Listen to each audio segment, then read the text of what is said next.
Professor Krishnan, thank you for joining us and Hi. eager to hear your remarks. Well, I'll just keep my comments short because I think we're a little bit, I want to get the audience involved too, but I want to first thank my mentor and friend, David Wilkins, for allowing me to be a part of this, and Kelly Testi, who has equally been a friend from afar, a mentor from afar, and one of our proudest alums, and so thank you for inviting me. So what I'm going to say is, it's going to be short, but it's going to really be based on my experiences in jurisdictions that I've worked in, where much of my focus, again, has been on legal education and the profession. That includes, of course, the US, but also India, where I've spent some time, as well as in West Africa, particularly Nigeria, where I've been doing a lot of work on the profession over the past 5 years. Now, what I'm going to say, I think, it's going to try to cut across borders. And I'm really going to concentrate my efforts on the first part of the theme of the panel, which, Kelly, I appreciate you putting that together. It made me really feel like I had to think about this issue quite a bit. And that is, how do legal educators, how can they attract the best and the brightest of candidates to law schools? Now, I have to say that my thoughts draw both on my field work in India and in West Africa, but also from my experiences in the classroom in the US. And so what I want to do is to divide up my comments into two categories. What I'll call operational, which is a non-exhaustive list, and then more macro, more thematic. So let me just start with the operational. I mean, we've heard the first point I want to say, it really revolves around the fact that legal educators and administrators need to emphasize, and I think Anupam Shamnad said this beautifully, they need to emphasize how to make legal education affordable, to make it accessible. And I'm not going to repeat what my colleagues said here. I think they did a terrific job. I can just say from the American perspective, I have to confess that this is a dilemma. And why is it a dilemma? And I don't have the answer. And so I appreciated the force of your presentations, both of yours. And I'm going to take that back with me, because I'm not so sure I can say as strongly what my answer is in the American context. And let me give you an example. So at Indiana University, there are 200 law schools in the US. We're somewhere between the 20s and the high 30s. And we're a top 10, top 12 public law school in the US. But after 2008, of course, we suffered a decline in applications. And we suffered like most law schools did. And so there the issue became, well, how do we attract the best and the brightest? Because fewer law students were coming in, and those applications that were coming in, the test scores were not nearly as strong. And so we had a decision to make. Our decision was, do we accept the lower credentialed candidates because we wanted revenue to come in? And thereby we can continue to fund the programs that we want to fund? Or do we keep our standards high and try to weather the storm? We decided the latter. And as a result, what happened? We lost revenue. And so what did that mean? That meant fewer scholarships. That meant fewer opportunities for students that they might have otherwise had. And so this has been a dilemma for us, because on the one hand, we want to provide more and more scholarships. We want to make law schools more and more accessible. But the fact of the matter is, with lower revenue coming in, it's hard. Now you might say, well, why not drop your credentials and bring in that revenue? Well, that affects something we haven't really been talking about here. That affects rankings. And with a dip in our rankings, guess what happens? We get fewer applications. And so this is a cycle that, again, I don't have the answer on what to do here. But there are a lot of smart people who are thinking about this. But I just want to throw that out there, because I think on the one hand, it's easy to say, again, in the American context, and I'll defer on the Indian side to my colleagues, but at least in the American context, it's easy to say, well, slash tuition. Make law school affordable, but that has reverberating effects. Faculty might flee. You may lose your best faculty, in which case, guess what? Your reputation as a law school gets hit, and your rankings have a chance to go down. So I have to confess sort of my own inability here to provide an answer on that front, although I recognize it's a problem. And I would love to hear from my colleagues in the audience on what to do. All right, well, what else can law administrators, legal administrators, and legal educators do as well? Well, again, in the nuts and bolts operational style, I think we really need to think about how to make the case that law can be studied from a research perspective, but that can have practical value.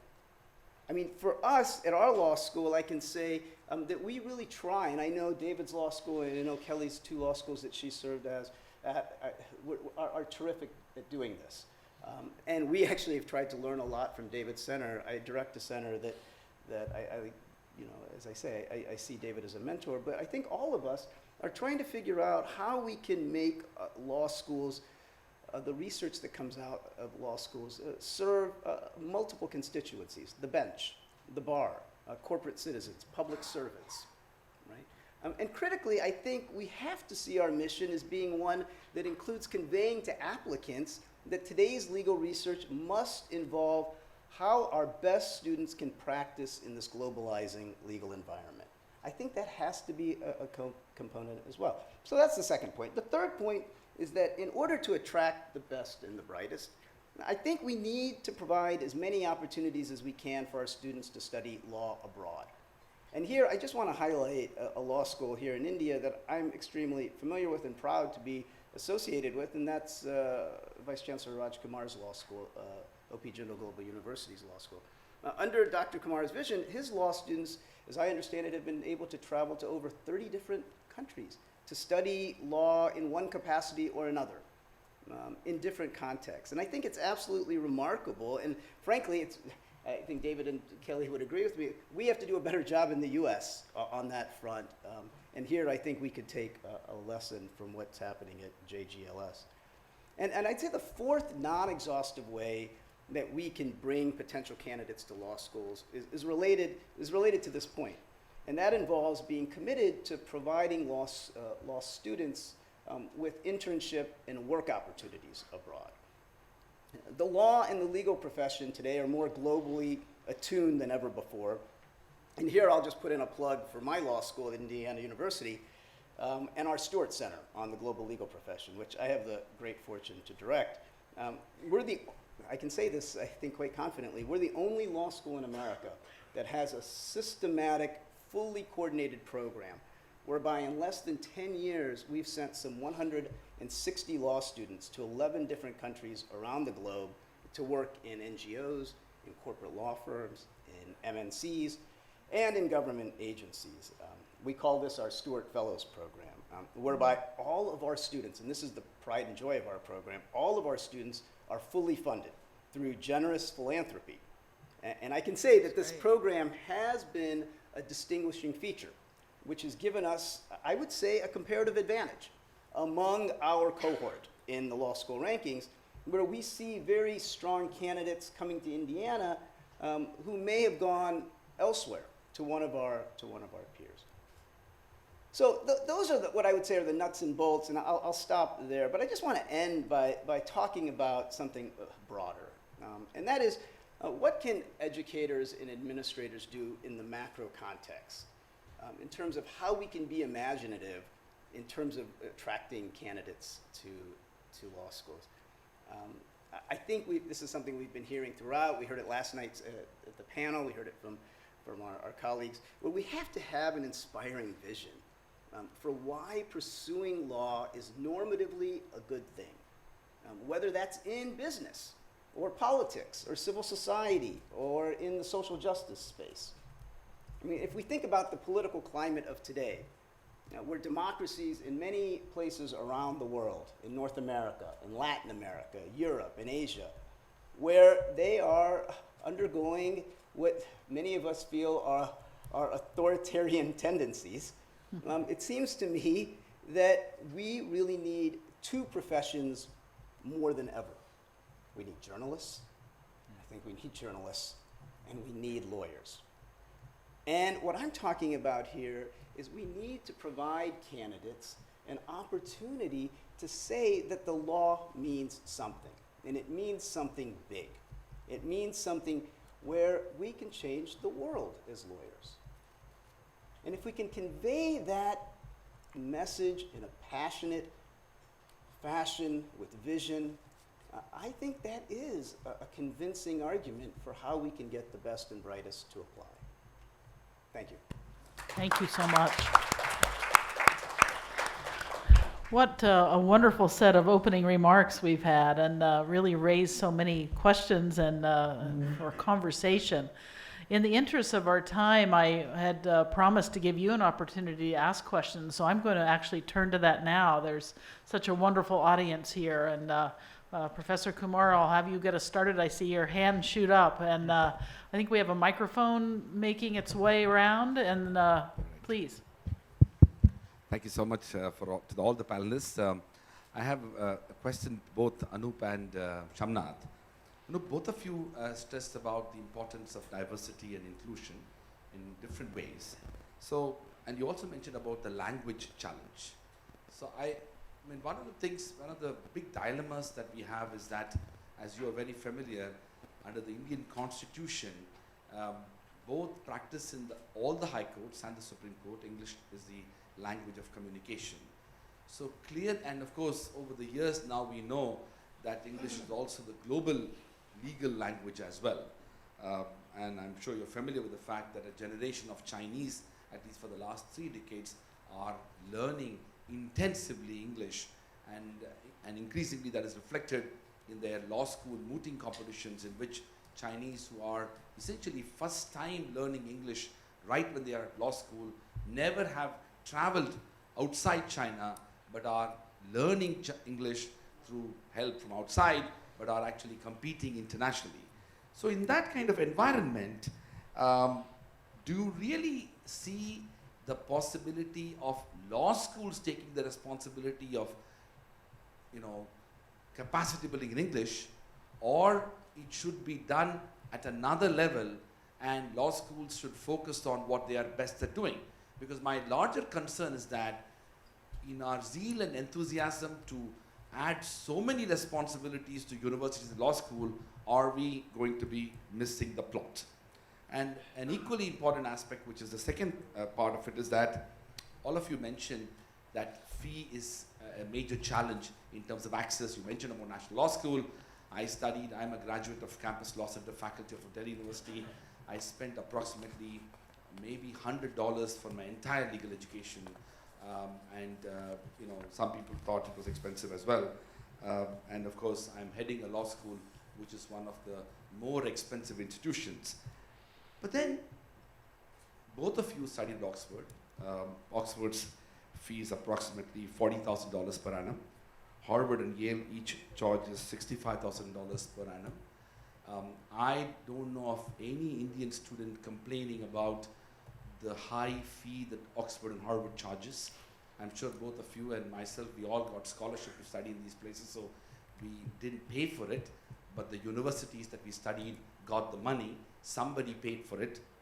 So is it fair to talk about cost without really recognizing that good quality education is expensive? And the more and more you are seeking good quality, it is even more expensive.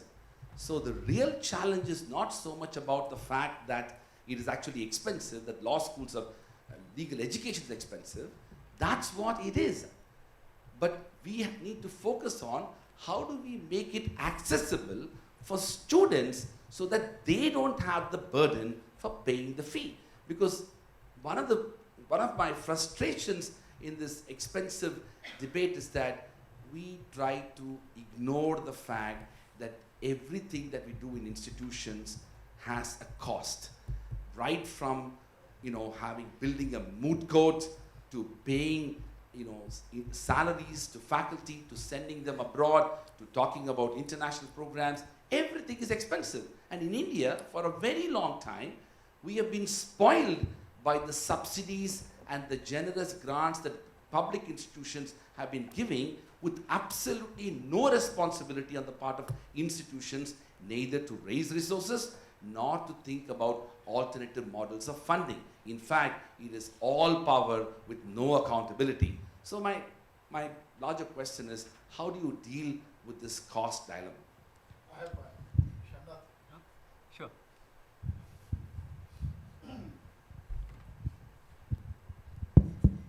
I have one question to Shannath, and indirectly the other one to again Anup. It is said good teachers cost more, but bad teachers cost most. On the one hand, you crave for quality faculty, and when you want quality faculty, their services are invaluable. National Law School of India University, Bangalore, being the oldest law school and being the only law school for the first 10 years, had a wonderful advantage of having distinguished alumni like you. And as to how we have overcome the problem of no student being priced out of the legal education that we provide is, for want of rupee considerations, for want of dollar considerations, no student is denied access to National Law School. We have created a mechanism whereby, with the help of our wonderful alumni, last year we have distributed 36 lakhs of rupees just in 1 year by way of scholarships to poor students. 36 lakhs, and the entire credit goes to alumni. I'm telling you, we have a scholarship fund. Therefore, instead of complaining that education is becoming expensive, as Dr. Rajkumar says, with alternate. The second one, I'm a wholehearted supporter of IDEA movement. We provide all the facilities to IDEA also, including free education to people who get on merit through IDEA. But one complaint about IDEA is the beneficiaries of IDEA you are showing, one is in Berlin, one is in corporate sector. Indirectly, unwittingly, are you contributing to shibboleth of elitism by making the beneficiaries of IDEA also joining the corporate sector? And by not taking a pledge from them for serving the needy mafsil sector where the poor litigant is starving. Why can't you make at least to start with the beneficiaries of IDEA to take a pledge that we will join the litigation advocacy, and during the gestation period you devise a mechanism to provide the wherewithal instead of adding them to the numbers of Berlin, Washington, Canberra, London, etc., etc. Shall I? Okay, I think great Comment. questions from both. Professor Rao, I have to say Professor Rao is one of the strongest supporters of IDIA, and it's because of him that NLS, we've not had a problem with any IDEA scholar going in, fees fully waived, everything fully waived, full support given. On your question, I'll take your last question first. 30 students have graduated, sir, from IDEA, and our philosophy is very simple. We will counsel you, we will guide you, we will nudge you to be better lawyers. You get the same panoply of options that a privileged student gets. If your desire, if your skill sets, if your passion is for corporate law, I'm not going to stop you. Why should we? That is exclusionary. Kartika Annamalai was very clear in her law school that she wanted to do human rights. 4th, 5th year, she got attracted to corporate law. She did internships. She loved it. She said, look, I have a family. Marinelli Bande is the stone quarry site. It's about 2 hours from Bangalore. You should see a house. It's a tent. 6 people living inside the tent. They don't have space to cook. They have to cook outside. She has 3 sisters and 4 cousins, all marriageable age girls. She said, I have to get them all married off because now the pressure is on me. I need this job. I said, the choice is completely yours. We will guide you. We will counsel you. But you are on the same platform as a privileged child. I cannot deny you this. But I will nudge you towards community work. And the way we nudged her towards community work is by taking her back to a community in Marinelli Bande, making sure that she filed RTIs because they were going to close down the stone quarry site without rehabilitation. As a result of her RTIs, her village panchayat president, now a young girl he takes seriously in a patriarchal setup. He doesn't talk to me well, but he talks to her well. Because she is now a de facto leader in her community. So, and she's very clear. She said, I will make my money in the corporate sector and then I will transition. Because her goal long back was to become the Prime Minister of India, and she said that to a bit. She said, I will get into politics, I will get into things, and I will do this in my own time. But now finance is important for me. And I'm making this choice because I also like corporate law. And we said, great. Donnie Ashok said, I like the law, but I like technology better. because he learned how to code in law school. And he suddenly built all these websites, and people came to him and said, "We pay you money for websites." He loved it. And now he's trying to marry the law and technology, and he got hired by a Berlin company. Can I stand in his way? Are there people working for their community after graduating? Of course. Yogendra Yadav, from a Maoist infested Chhattisgarh area, used to sell newspapers for a living. We spotted him, brought him into law school. He says, "I want to go back and litigate, but I don't have money." Again, we told him, "We will make sure you get the same rights as a privileged kid." If a privileged kid wants to go into litigation today, and so, you know, we've been having this debate that the biggest litigators come to the National Law School and say, everyone's going to the law firms, no one's coming to litigation. And I think you rightly asked the question, Professor Menon rightly asked the question, that what are you paying them? If they're paying 3 lakhs and struggling to take a bank loan and studying in law school, and they come to your chambers for 3,000 rupees a month, you're going to attract only the people that can afford it, which means the parents will still continue subsidizing you many years after you're outside college. And so we went back to Yogendra's mentor and donor, a fantastic lawyer in India called Somshekhar Sundaresan, and said, "Listen, Som, can you continue to fund him? Because this is what a parent would do. He wants to litigate. He's got to connect with this place, because as a law student, he succeeded in shutting down the sand mining mafia in his hometown." Again, we nudged him towards community work. And so he said, "This is my calling. I need to go litigate. I need to become a leader within my community." And Yogendra now is so successful, he's now a lawyer there. He's so successful with community work that the politicians have approached him to give him a ticket to stand.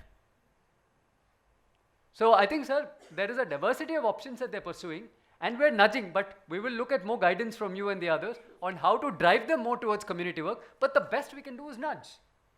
We cannot impose what we want on them, much as we'd like to. And we said, you know, if this is your passion, do it. I mean, and let all flowers blossom in their own way. And we need all sorts of lawyers. We need all sorts of personalities. If we are committed to diversity, we must be committed to a diversity of career options as well. I think that's our starting point. Your second point, sir, I think on fees, I take both of your points, and I think we're on the same page. Except that I will tell you a little bit about how costing, and forgive me for being a bit blunt here, because I was at NUJS, I served, and I know how the system works a little bit at least one of these places. And I can tell you that the moment the pay commission came out and said, increase faculty fees, you immediately increase student fees without providing scholarships, without anything, without any thought. It was done on a 2-second resolution at an EC. And there were only 2 of us who stood up and objected and said, "What are you doing? You have almost doubled the fees." They didn't listen to us. Students protested. Because there is a opacity around costs. Nobody knows what is going where. You know, if you look at the breakup, and we try doing this every year, and we struggle as IDEA, because when we go to our donors and say projected expenses, next year suddenly it changes, and they say, "What is happening?" And we said, we ourselves don't know. Because suddenly they will tag along an internet fee, a Wi-Fi fee, a library fee, and they'll say, and in the brochure they will, not, of course, NLS and NLU Delhi are possibly the only exceptions where all the fees are waived. Every other law school will have in their brochure that we're waiving fees for underprivileged scholars, etc., and they'll say we waive tuition fee. Then suddenly we're hit with a bill because there's a library fee, 10,000 rupees. There is a fee, facilities fee. Then some refundable deposit. You know, you add on. There is no transparency around costing. First, let's be transparent about cost. What is it costing? Let's put it on the table, and then let's look at ways to raise this money. Anup rightly said it, but the alumni, and you spoke about Oxford and Harvard, alumni support a lot. What did we do you spoke about scholarships, sir, at NLS. Who set up the first scholarship at NLS? It is our batch, the batch of 99. We rallied around, 3 of us rallied around all our classmates and said, put in money and we need to institute a scholarship. Many years ago, when I was in the US teaching at George Washington, I still remember there were a bunch of Americans who taught at NLS and lawyers, and who were very keen on contributing back. And we formed a group called the Friends of NLS. We collected $500,000. I wrote to the then Vice Chancellor, I won't take names here, 50 times, saying, what do we do? No response. Then the downturn happened. Then I get a response saying, yes, we're more than happy to welcome this with open arms. And I went back to the lawyers, there's a downturn. Nobody's willing to contribute now. Gone. So it's not for one. I think there must be a systematic effort to harness the alumni. And there is no such effort, at least at most of the law schools. If you look at the powerful alumni networks at the powerful leading law schools abroad, I think there are lessons to be learned there in terms of how do we engage them? How do we engage the law firms? Anup rightly put it. I mean, there are many players benefiting from the high quality students that are passing out from here. let them also pay for this. Professor, you, looks like you want to comment on this too. Yeah, I do. No, I'll just take Rad's question on language. I mean, I completely I was not making the point that we don't need to train them in English, absolutely. But to create that equal playing field inside the law school, and even at the barrier, at the stage of entry, my only disagreement with you is that the burden has to be, I think the law schools are better resourced and better positioned to correct that imbalance than at any other stage. So I would be in favor of thinking of a translated exam and say the selected students the law schools will invest in an intense language training exam, and it's not cheap. We've tried doing it at NLU Delhi for some students with the British Council. It's expensive, and the college needs to find ways to invest that kind of money in its students.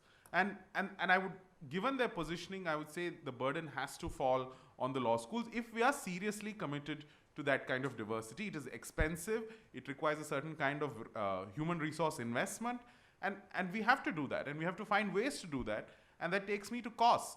As Shamnath is saying, alumni is something that seriously none of the law schools have seriously tapped, maybe except NLS.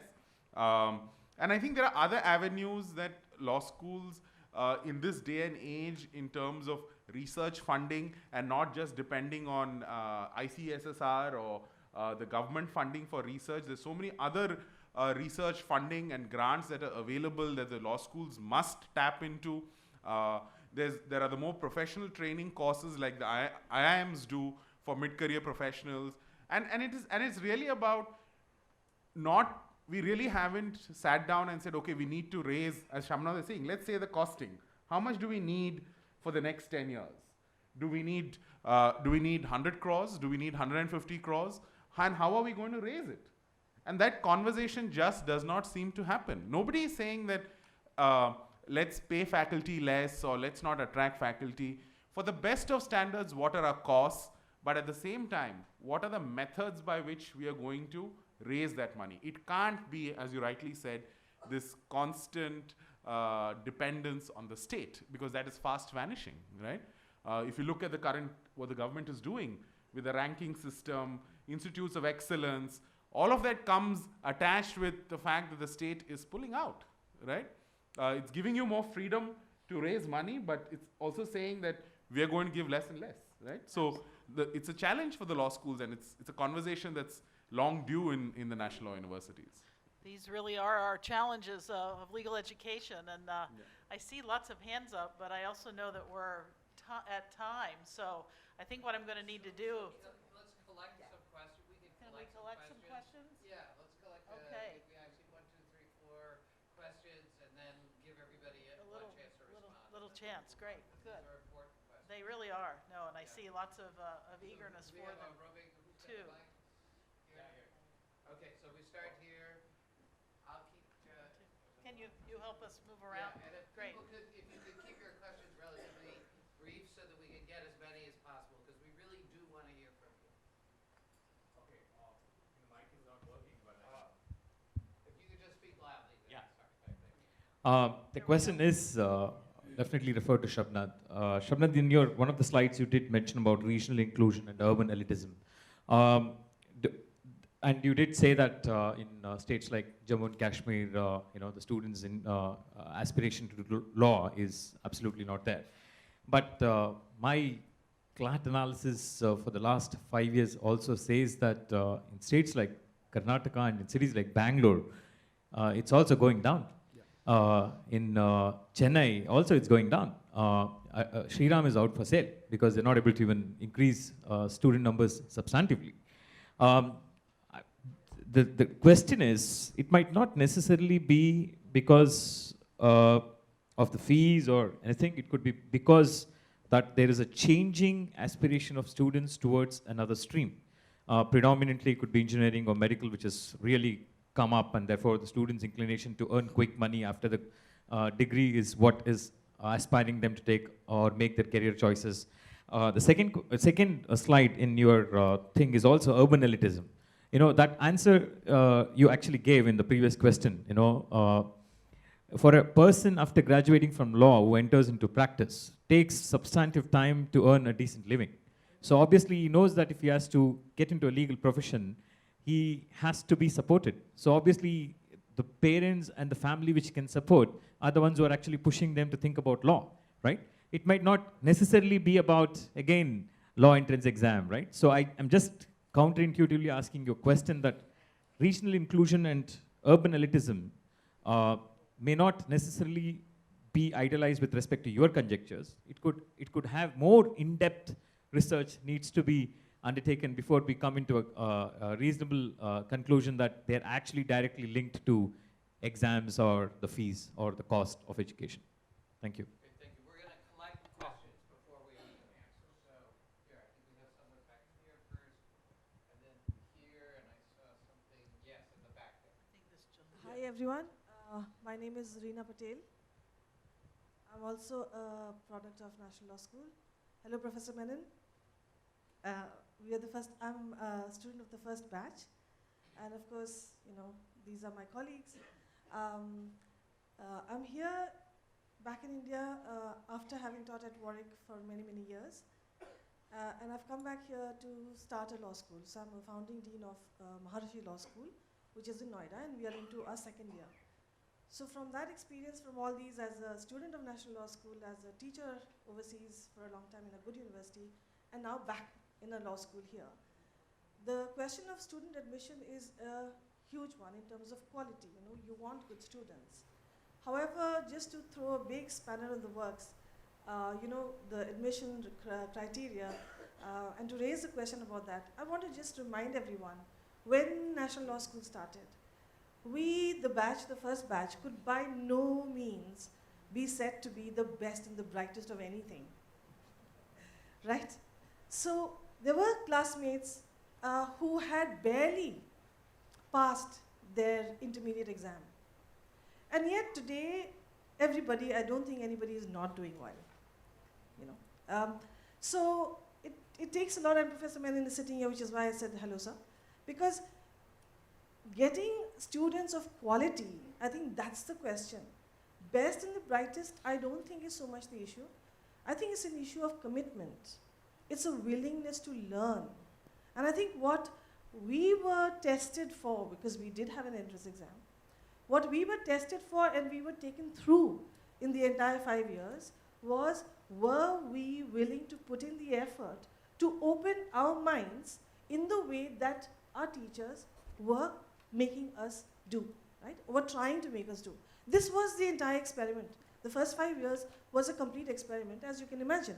Nobody had heard of anything like National Law School. Nobody knew that law wasn't even a viable profession. It was in the complete doldrums in those days. And yet there were those of us who, for whatever reason, decided we would give it a shot. And we went to National Law School.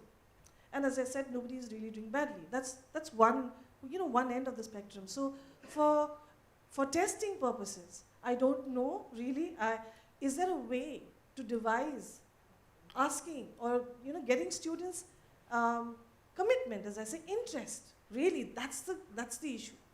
What is it that you're willing to learn? Not what you think you're going to learn, and not what anybody thinks you're going to be produced towards. So that's one big set of questions. The other thing about language, of course, again, as a new law school, we have had these discussions about quality versus quantity. And my belief, again, because of my history, I'm a product of this experiment and a very successful one. I firmly believe that we can take somebody who has the basic ability. It's not engineering, where you need to know maths. It's conceptual, it's a set of skills. It's about ideas. So as long as people are willing to teach and create the platform for opening of the mind, and yes, language is important, right? So in Maharishi Law School, for example, we don't take the best and the brightest because we are a new law school, and as I said, our philosophy is very clear. So we take people who show an aptitude, meaning the commitment. Are you willing to study? Yes. Then, okay, fine, we'll take you. That's the only question really we focus on. And we make sure that English is part of the curriculum in the very first year. So English is for everybody, and then we go on. It's part of it's a course credit. It's a credited course rather, that they have to do communication further. So it's not just English grammar, it's communication. So that's just a small example.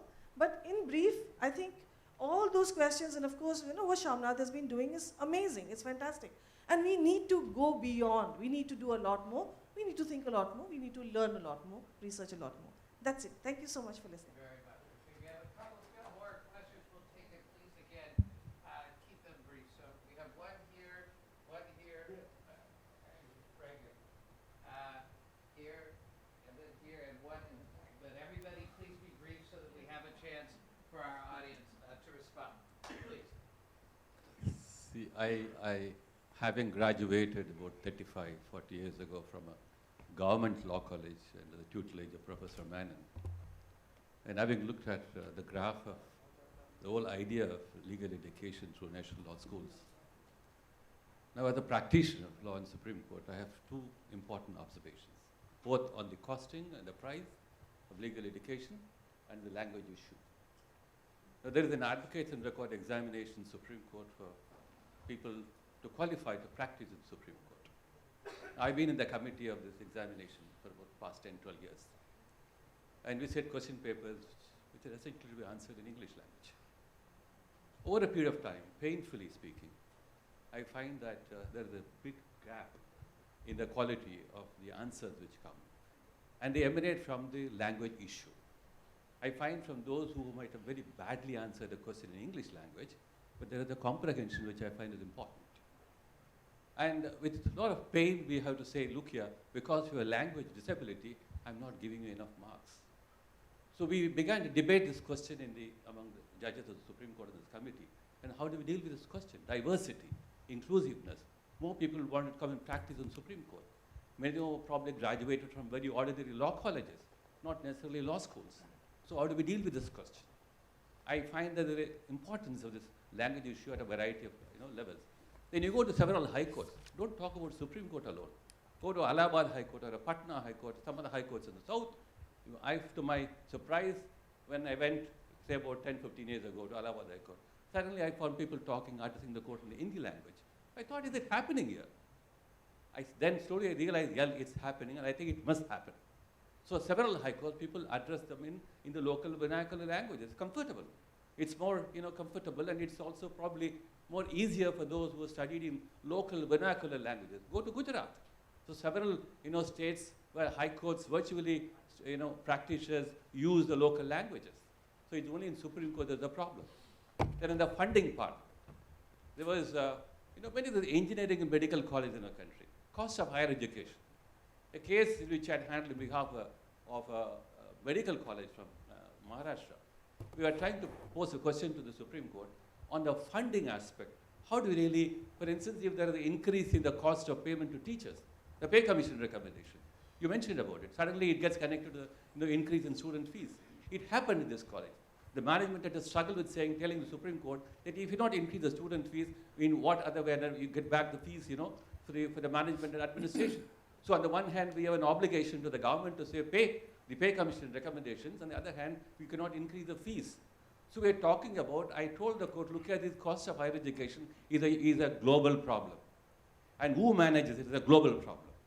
And therefore, if there's a social funding concept, you invest a concept of social funding, draw people from a variety of sources, alumni, public funding, or a variety of funding sources. Now, legal education has not looked at social funding potentiality as one way of looking at this question. And if social funding can be developed, I don't know how we're going to develop it, but at a very lesser level, we were talking to some leaders of the bar. Look here, the Bar Council of India can probably appeal to several leading members of the bar from district level to state level to the Supreme Court level. Adopt districts at different points of, in different states, backward district, adopt them. Pay for those who are not able to come to the profession. Take care of the professional needs. So the Bar Council of India can do a lot more. So yeah, I'm talking about how the professional accountability, let's say suppose tomorrow, the parliament says there is a professional accountability cess. I've grown in the bar. I have grown in the bar to some extent. Therefore, there is a cess which I'm going to call on you towards professional accountability. Why can't you think on those lines? Thank you very much. Thank you. Just a couple more questions here, please, and please be brief. Thank Thank you. Yeah, mine is more of a comment, than question. One is that, being a law school in the private sector since 1977, and having grown from a 3-year program to 5 years in mid-80s, and then with a very, very sound kind of robust system in terms of own entrance exam, which this year for 300 seats has attracted about 30,000 applications.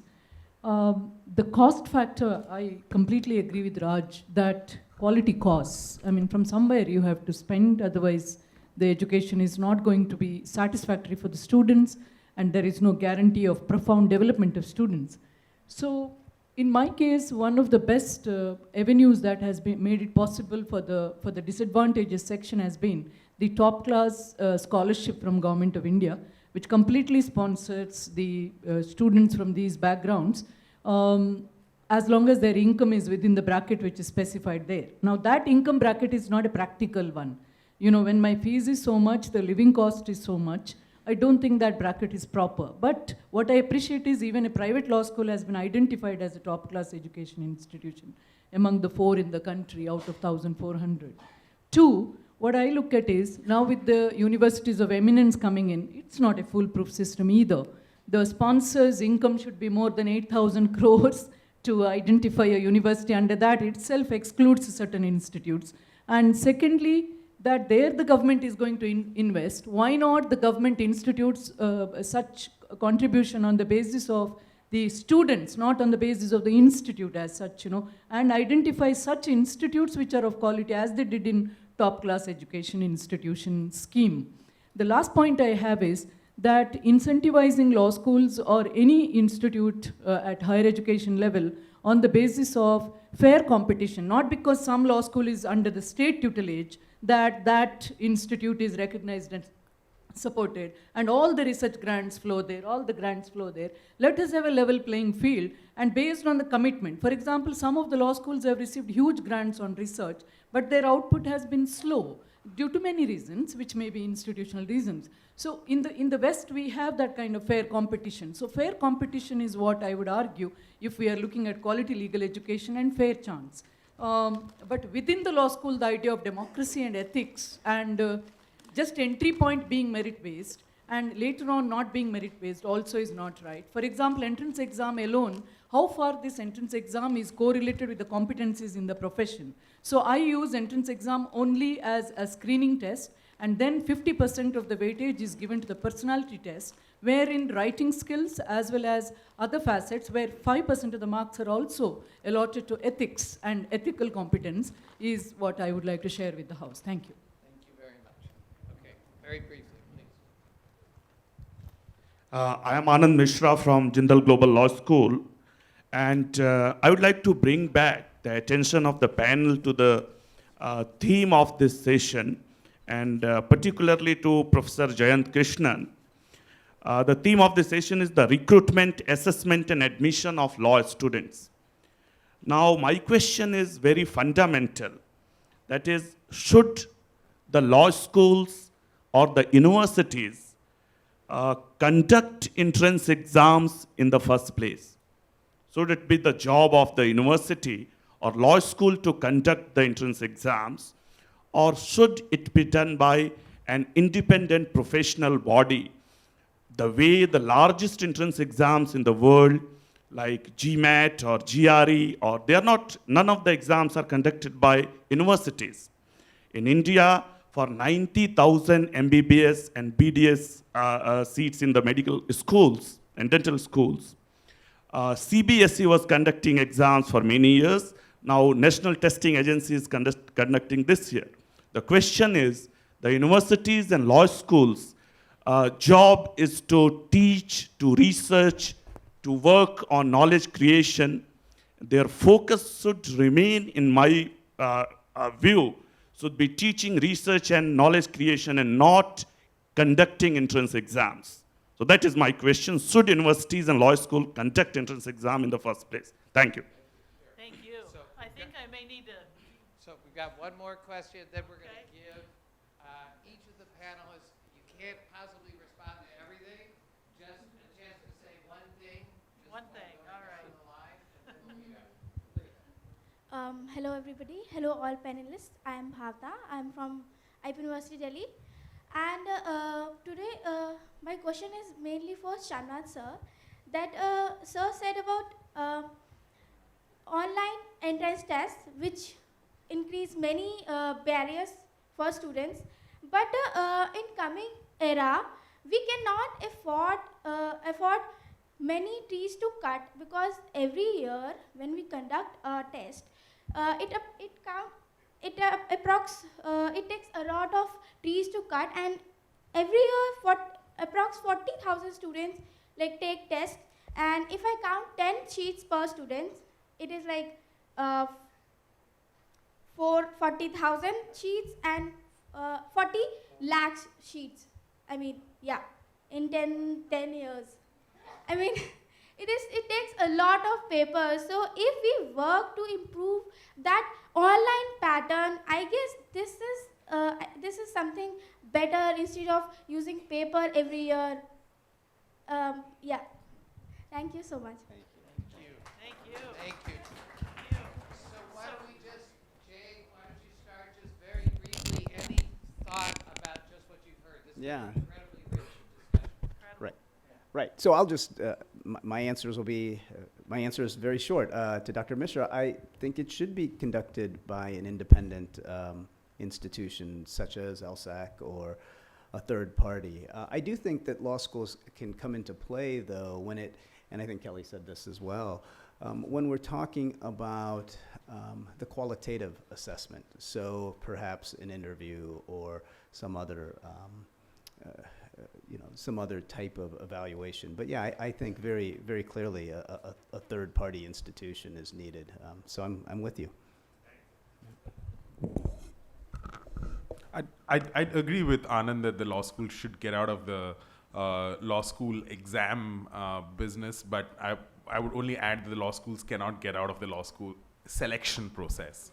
And I think that they're two very different things, right? They should be intelligent enough to use the exam score plus, and in the plus element, I think each law school should have the freedom to pursue certain interests that it wants to pursue. And therefore, I would divorce that standardized testing from the selection process in that sense, but to that extent I agree. It is both ways. Like for different levels, we are required to have different policies. Entrance exams of this nature and of CLAT nature are really required, and for other segments, law schools can also work on that. And in addition to, and in agreement to what almost all here said, that to my mind, in fact, law schools are to be sensitized to a great extent to invest back on the students what they are charging. And I'm very sure that faculty is still less paid in spite of doubling of the fees. States are still there with 6-pay commission not implemented. So that's also. Respond very quickly to your point on scholarships and corporate funding. I think the CSR angle is a big one that law schools can tap into for generating scholarships. I think Birla's does it, but the problem that I see is a lot of them base it on what they call merit cum means, including the law schools. And I always tell them that in the first year, and we spoke about all the bottlenecks, English being the primary one, and we're facing that, they base it on merit cum means, which is you need high grades in the first year to get a scholarship. And we said if a student scores very well in the first year, they're not underprivileged. Trust me. I mean, it takes a long time for them to find their footing in law school. So I think NLS, and under Professor Rao's leadership, I'm very happy to note, has the most comprehensive scholarship policy for the first 2 years. They don't judge you on merit at all. It's only purely means. And I think that's a great model for us to follow for the rest. Secondly, Bhavna, great question. I'm with you on this. I think we need to worry about climate change, the trees, and that's something where we need to sort out our priorities.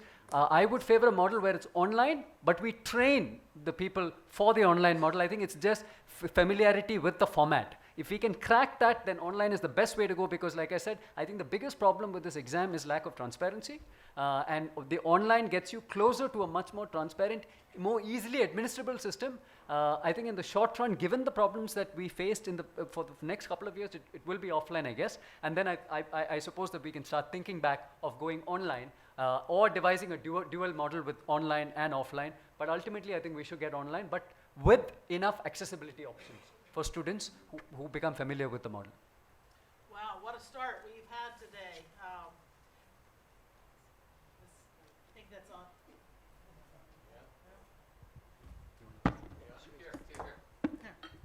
This is easy. I wanted to say just, wow, what a start. I suppose that's what our first panel should be, to really get everything going. And these issues of cost and access and diversity, they are conundrums. There's so much complexity to it.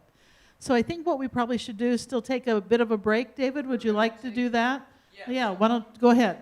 So, first of all, can we just thank, this was an amazing panel. Thank you very much. We wanted to give the opportunity for people to speak because these are the critical issues to begin with. We'll have a chance to revisit many of them in the next two panels. Please do me a favor because we're a little bit behind schedule, but we do have time in the schedule. We want to make sure you also get lunch. But if people could just get up, stretch their legs, and be back really in 10 minutes. So if we could be here like 10 after 12. And if I could have my panel for the next panel come up and sit here as soon as we can get back to this terrific discussion. Thank you.